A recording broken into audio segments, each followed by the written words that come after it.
Back at it. I think it's Thursday for you guys, unless you had a snow day. I'm in Florida. The only white thing I'm dealing with is sand. But with that in mind, hopefully you have your Newtons, second law practice, something to write with in a calculator, because I'm going to teach you how to do this today. So after you're done with this, you got to review, and then on Monday you're going to have a quiz that's going to have this on it. You're going to have to do math problems. It's going to be great. So with that in mind, let's go ahead and get ourselves in here. Upside down, and we're upside down. Let's go like this.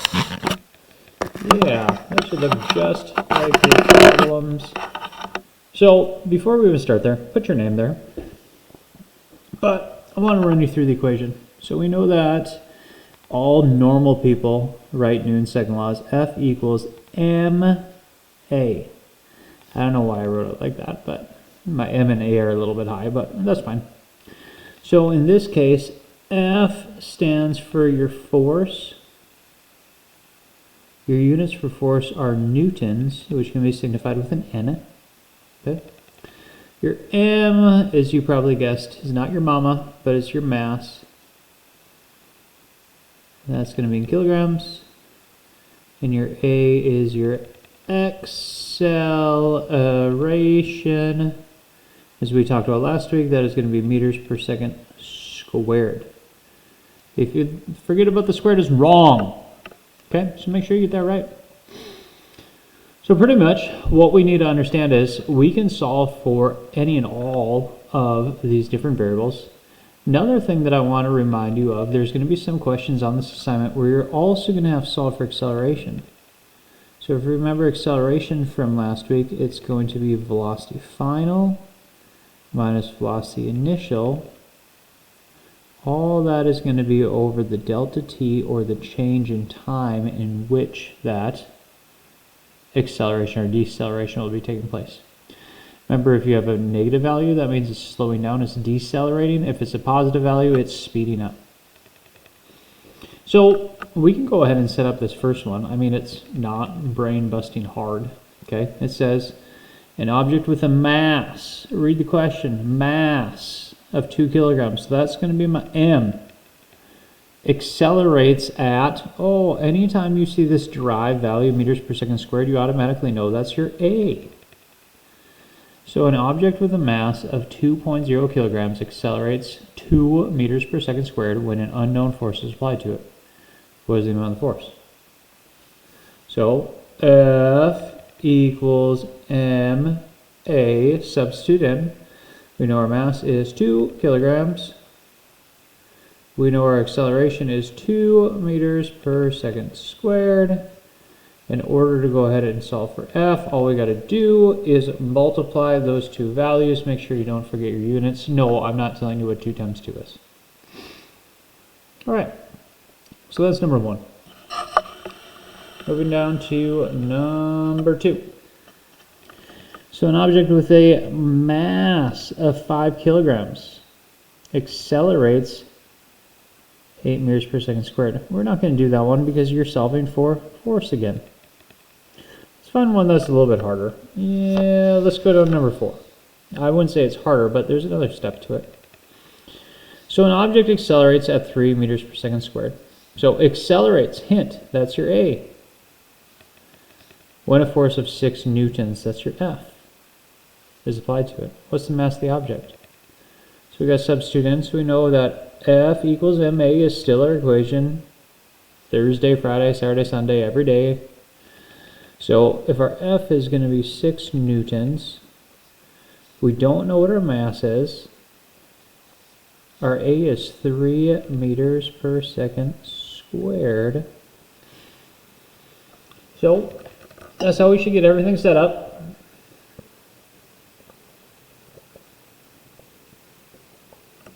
Sorry, I had a good drink of water. If at any time you need to pause the video too because I'm going too fast, like 1, start writing faster, but 2, you can pause it. So now we got to solve for M.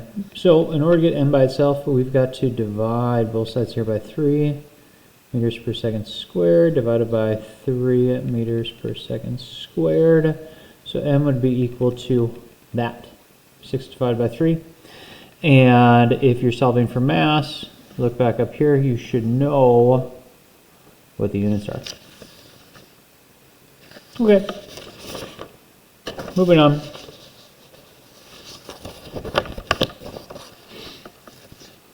So now we've got one where we can go ahead and solve for acceleration.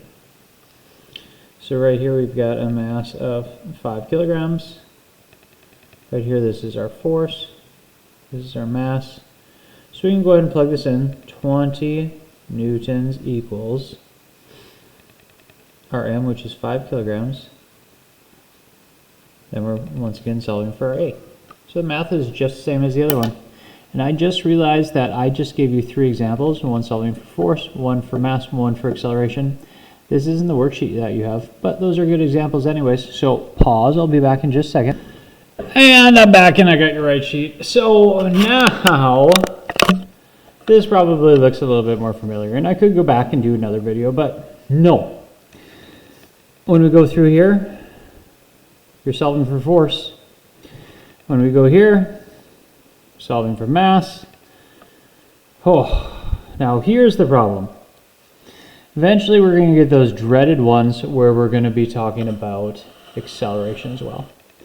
So I'm going to show you this one, and then the rest of it is your homework. So it says Ben is traveling at an initial velocity of 15 meters per second. So that's going to be your VI. If Ben hits a hay bale and stops in 0.25 seconds, pause. So if he stops, what's his final velocity going to be?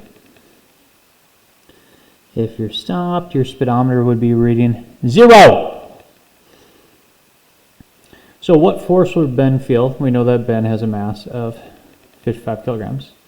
So we're going to have to use both of our equations here. So we're going to have acceleration equals VF minus VI divided by our delta t. Remember, delta t is just a fancy way of saying change of time. And then we will take that a from there, and we're going to plug it in over here and solve for f. So first thing first, okay? If our velocity initial is 15, we can substitute that in there. We know our final is going to be 0. The amount of time it takes Ben to do that is going to be 0.25 seconds. All right. So if I go ahead, found my calculator, you could be quicker with this. Okay, so 0 minus 15 equals divided by 0.25. Okay, negative 60.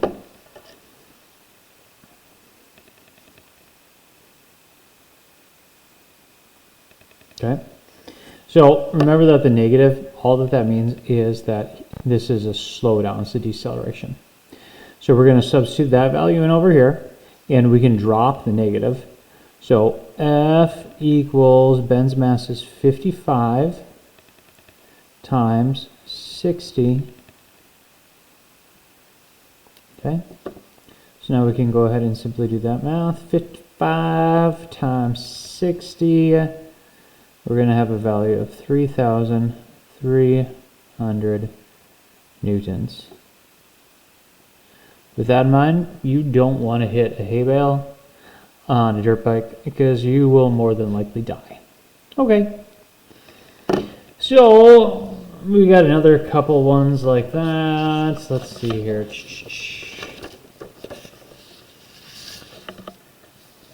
Let's do number 9. Then the rest are all yours. So a middle linebacker, focus, come on. Come on. Uh-oh, as I hit it, I was confused. There it goes. So middle linebacker exerts a force of 1,250 newtons on the water boy. Maybe that Bobby Boucher. But water boy that ran on the field at the wrong time.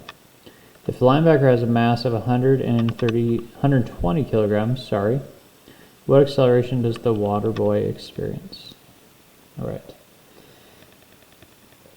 So with this in mind, what we've got to do, this is going to be F equals MA. Okay, so our force is going to be 1250. Mass of the linebacker is 120.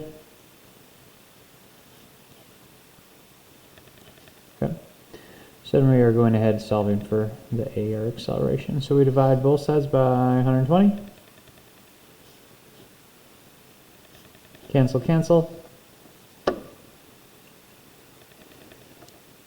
Come on, unlock.